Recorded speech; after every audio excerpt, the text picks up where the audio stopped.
chata, né? Eu fico com a parte chata. Mas é muito bom ouvir o Ricardo, ouvir o Celso.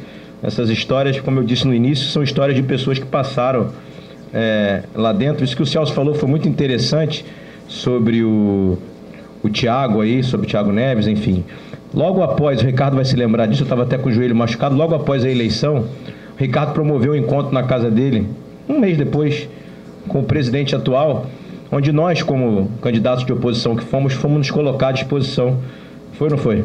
Na sua casa. Eu estava de muleta, ainda tinha machucado o joelho, e aí fomos lá e dissemos: Abadio, tudo que você precisar da gente, nosso plano de gestão está à disposição. E ele falou para nós: eu preciso de dinheiro, né? Aí nós falamos: olha, dinheiro a gente tem para nossa família, mas não dá para a gente patrocinar o Fluminense pessoalmente. Mas a gente está aí para contribuir. Ele falou uma coisa que me assustou muito, você vai se lembrar. Ele falou: eu vou trabalhar para que nenhum jogador, enquanto eu for presidente, ganhe mais de R$200 mil no Fluminense. E aí eu virei para ele e falei: cara, deixa eu te falar uma coisa. Quando eu renovei os contratos lá do Fred, do Cavalieri, enfim, quando eu mantive esses caras, eles ganhavam muito mais do que isso, mas eu tinha jogadores de 20 mil, 30 mil, 15 mil, 40 mil, porque eu falei para ele: por exemplo, se você tiver uma oportunidade de trazer o Kaká com um bom investidor, enfim, a quantidade de torcedores que ele vai trazer, eu falei para ele: eu não me preocupo com o valor nominal, eu me preocupo com o valor da folha. Quanto é que o Fluminense pode gastar por mês? O Fluminense pode gastar 6 milhões por mês. Talvez seja interessante, em algum momento, ter o Neymar ganhando 3 milhões e o resto do time ganhando a diferença, para que a gente possa capitalizar torcedores. Assim. Então, isso é um pensamento de alguém que, nada contra ele, pessoal, não tenho nada contra, absolutamente nada contra, mas isso é um pensamento de alguém que não pode estar sentado no comando desta aeronave. Porque eu errei, pô. Lógico que eu errei, o Celso errou, né? Venceu muito mais, ficou muitos anos, enfim. Mas as pessoas falam: pô, você errou quando você trouxe o Ronaldinho Gaúcho? Eu não considero. Ele não jogou nada. Assim, foram 3 meses muito ruins. E no Fluminense ele descobriu que não queria mais ser jogador de futebol, tanto é que não jogou mais em lugar nenhum. Agora, foi uma oportunidade de trazer um grande jogador, como o Celso falou, de graça. E que somado custaria muito menos que o Robinho. Deu errado? Deu. A gente consultou fisioterapeutas, médicos, os atletas que jogavam no Atlético com ele, como o Pierre. Não, sim. Nós botamos 10 mil sócios de futebol para dentro, exatamente naquele momento. Deu errado? Deu. Foi uma oportunidade. Na minha entrevista de saída do Ronaldo, eu digo, foi uma oportunidade que deu errado. Deu. Isso aí é indiscutível. Ninguém vai dizer que não, ele jogou barbaramente, fez 16 gols. Não. Mas é um pensamento de Fluminense, né? Grandioso do Fluminense, que tem que tentar buscar. Se não tem jogador, dinheiro para comprar, vamos tentar os que já foram grandes jogadores, que hoje é muito mais acessível você buscar um Thiago Neves, enfim, quem sabe aí numa volta um Thiago Silva, um Marcelo em final de carreira voltando para o Brasil, mas são jogadores que vão agregar uma coisa. E o sujeito que está sentado no comando daquela aeronave, ele precisa entender o seguinte: tem uma coisa que é muito maior de tudo isso que a gente está falando aqui, é paixão. Então, se existe o componente paixão, minimamente você tem que arriscar, pô. Porque senão, meu amigo, eu sempre falo isso nas minhas palestras, né? Se fosse uma indústria de copo plástico, era mole, pô. Entende? Você chega ali, manda 50 funcionários embora, reduz o custo, e tudo bem, não tem que jogar domingo no Maracanã contra o Corinthians. Mas a bola tem que entrar, pô. Eu tenho vários amigos que participam de grupos políticos de outros clubes e que me consultam. Eu falo: amigão, isso na teoria é lindo. Mas se você marcar uma reunião do marketing na segunda-feira e no domingo perder de 4-0 o Campeonato Brasileiro, cai tudo. Porque isso é um clube de futebol. O Fluminense é futebol clube. Então, assim, é um clube de futebol. Quem não pensa o Fluminense como um clube de futebol, quem não pensa o Fluminense investindo para trazer receita, não tem como. Se você perguntar para qualquer empresário de qualquer outro ramo, você fala assim para ele: olha, o Fluminense é um clube de futebol e a cada ano ele diminui o investimento no seu core business. O cara vai rir. Eu sempre dou esse exemplo. É a mesma coisa que a Coca-Cola anunciar amanhã, que a partir de semana que vem, a lata vem só com 50% do líquido. Olha, vamos fazer uma economia, vamos tirar a Coca-Cola da lata. O Fluminense tira a Coca-Cola da sua lata todos os dias, cara. Há 3 anos. Então, assim, é muito complicado. Entende? Seguindo aqui para vocês entenderem, 2015... o Fluminense teve uma receita bruta de 232 milhões. As receitas previstas eram de 137. Vocês vão me perguntar por quê? a venda daqueles jogadores que eu falei para vocês, Gerson, Kennedy, enfim. E aí, as despesas totais do clube foram de 200 milhões de reais. As previstas eram 176. O departamento de futebol em 2015, todo, isso aqui não é só folha de jogador, tá? Isso aqui está incluindo tudo que se gastou no futebol, custou 130 milhões. Está no balanço do clube. Então, nós faturamos o clube 232 e gastamos 130 no futebol. Tivemos um superávit de 31, ok? E eles, de maneira difamatória, disseram na eleição, já que o Celso falou que a palestra também é um pouco política, que eu quebrei o departamento de futebol do Fluminense, porque eu fui vice-presidente em 2015. Só que esse balanço é apresentado por eles, pô. Esse balanço não é meu, não. Esse balanço é o balanço da gestão. Em 2016, a gente faturou 293 milhões, que eles, para ganhar a eleição, anteciparam o dinheiro da Globo e chamaram de luvas. Então aqui tem 80 milhões de reais a mais. E aí olha quanto é que eles gastaram no futebol, ó. Então no ano seguinte, eles conseguiram vender o Fred, o Diego Souza, o Marlon, coisa e tal, trouxeram aqueles 8 que a gente falou agora há pouco, Danilinho, Maranhão, Paraná, e gastaram 205 milhões de reais. Então o futebol em 2016 custou 70 milhões a mais que em 2015, e o faturamento foi de mais ou menos 60 milhões a mais. Então vejam que o clube aumenta o faturamento. Nesse caso aqui, era ano eleitoral, né, meu amigo? Aí enfia dinheiro para dentro para a gente ganhar a eleição, e aí no ano seguinte que ganhou, traz para 116. Com o argumento de que está diminuindo o custo do futebol. Olha que absurdo. O futebol do Fluminense bota 94% das receitas dentro do caixa do clube. E o presidente do clube vai para a televisão e fala, nós precisamos reduzir o investimento no futebol porque está caro. Mas como assim está caro? Se é ele que bota 94% do dinheiro no caixa. E eles vão diminuindo, ó. Então veja aqui, ó, teve um superávit de 31 milhões em 2015, o balanço é deles, um déficit de 13 milhões em 16, um déficit de 67 milhões em 17.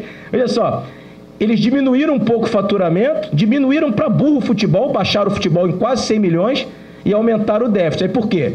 Porque eles diminuíram a folha, mas eles aumentaram a dívida porque eles mandaram os jogadores embora e não pagaram. Então eles enganaram as pessoas. Olha, fizemos uma barca, tiramos 16 jogadores. Pô, olha lá, os torcedores comemoram. Pô, foi embora que o cara que eu não gosto perde pênalti. Mas pagou? Não. E aí como é que você entende esse número aqui? O cara olha e fala, pô, peraí, como é que o clube fatura 229, futebol custa 116 e tem um buraco de 67? Né? Aí óbvio que a dívida é grande de muitos anos atrás. De 2018 aqui ainda não tem o balanço, é uma previsão de que o futebol ia custar 140, ou seja, um pouco mais que 17, porque eles entraram em desespero, viu que não deu certo, né? E aí seguem nesse reme-reme de aumento. E olha que coisa triste e preocupante. Esse foi o maior período de aumento de receita dos clubes de futebol brasileiro.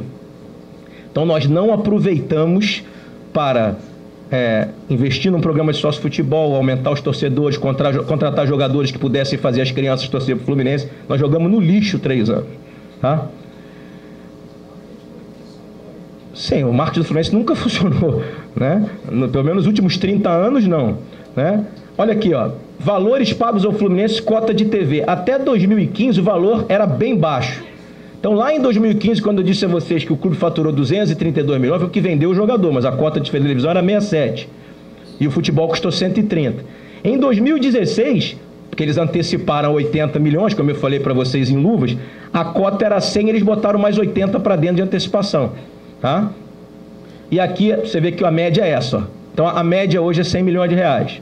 Ok? 2018 já caiu, 60 milhões, Campeonato Carioca 15. Cotas da Sul-Americana por fases aqui, ó. Primeira fase ganhamos 250 mil dólares, 300 mil dólares na segunda, oitava e semifinal, enfim. Copa do Brasil, terceira fase, a gente não passou do Avaí, ganhou 1 milhão e 400 de reais. Aí vejam que loucura. Vocês vão ver daqui a pouco na palestra que o Fluminense, mesmo com um time muito ruim, como o Celso falou, foi bem no mata-mata, assim, até conseguiu chegar na Sul-Americana, né? A Copa do Brasil hoje é a maior competição em premiação. Eu participo de alguns sorteios lá, acabo indo na CBF, porque eu represento outros clientes do futebol, enfim, de clubes, e vou lá. E aí comecei nos sorteios e comecei a entender que a CBF hoje valoriza muito mais a Copa do Brasil. Ou seja, se quem promove o campeonato paga muito mais para quem ganha a Copa do Brasil do que o Campeonato Brasileiro, poxa, se você tem menos receita, o que você faz? Canaliza a sua força para ganhar o campeonato de mata-mata, que é mais curto, né? Envolve mando de campo, torcida no estádio, enfim, tem muito mais chance de vencer e ganha muito mais dinheiro. Não há planejamento, assim. Eles contratam e vamos nessa, assim. O que nós vamos fazer? Não sei. Nós precisamos terminar o ano, né? Então, o total em 2018 foi 82 milhões de receitas. Isso aqui é para mostrar para vocês o poderio financeiro desde o ponto corrido. Vejam que nunca mais desde os pontos corridos os clubes considerados médios ganharam o Campeonato Brasileiro. Aí eu falo aqui, ó, de 71 a 2003, apenas 5 clubes de menor investimento foram campeões brasileiros, né? Vai ter gente que vai fazer conta de 4, mas tem o Sport, reconhecido pelo STF, e eu sou advogado, a decisão está transitada em julgado, então o Sport está entre os 5. E aí vejam lá, ó, Cruzeiro, Santos, Corinthians, São Paulo, Flamengo. Fluminense, Corinthians, Fluminense, investimento alto e médio. Cruzeiro, Corinthians, Palmeiras e Palmeiras. Então veja que desde 2003, o último clube de menor investimento médio campeão brasileiro é o Atlético Paranaense em 2001. De lá para cá, meu amigo, não saiu daqui e nem vai sair. No campeonato de ponto corrido, vai acontecer um cometa Harley aí, o Leicester da Inglaterra, que ganhou o campeonato lá, porque chegou um milionário lá e botou dinheiro. Não, sim, no Brasil é muito difícil. Então, assim, aqui, no ponto corrido, dificilmente com o investimento que o Fluminense tem hoje, com as receitas que tem hoje, ok? E com a gestão que tem, dificilmente vai dar o campeonato, ou vai chegar entre os 6, dificilmente. Comparativo de gasto versus posição. Isso aqui é um quadrinho rápido que a gente fez, que é: o campeão brasileiro sempre teve entre os 6 clubes de maior investimento. Então aqui, ó, o Corinthians foi campeão em 2011, foi o primeiro em aporte. O Fluminense da Unimed, lá em 2012, quando a Unimed investiu, ele não foi o clube que mais investiu, ele foi o campeão, mas ele foi o 4º que mais investiu, né? Mas esteve entre os 4 primeiros. Em 2013, o Cruzeiro foi o 5º que mais investiu e foi campeão. E em 2014, o Cruzeiro foi o primeiro em aporte, também foi o campeão. Aqui tem esses risquinhos, porque 2013, acreditem vocês ou não, não me pergunte por quê, mas é o único ano que tem o cometa Harley, ou seja, entre os 6 primeiros tiveram 4 clubes que estavam abaixo dos 6 primeiros de investimento, que foram Atlético, Botafogo, Vitória e Goiás. Olha mais uma vez o Atlético aqui com gestão, com investimento abaixo do 6º, chegando entre os 6 primeiros. Mas a regra é essa aqui: quem bota mais dinheiro na mesa no campeonato de ponto corrido vence ou chega no G6, que é hoje o grande objetivo do campeonato, que é a Libertadores. Aí eu botei assim, ó, nota explicativa. O Corinthians de 2012 teve um investimento maior que 11. Aí quando eu fiz a palestra ano passado, as pessoas falaram assim: pô, mas ele ficou em 6º.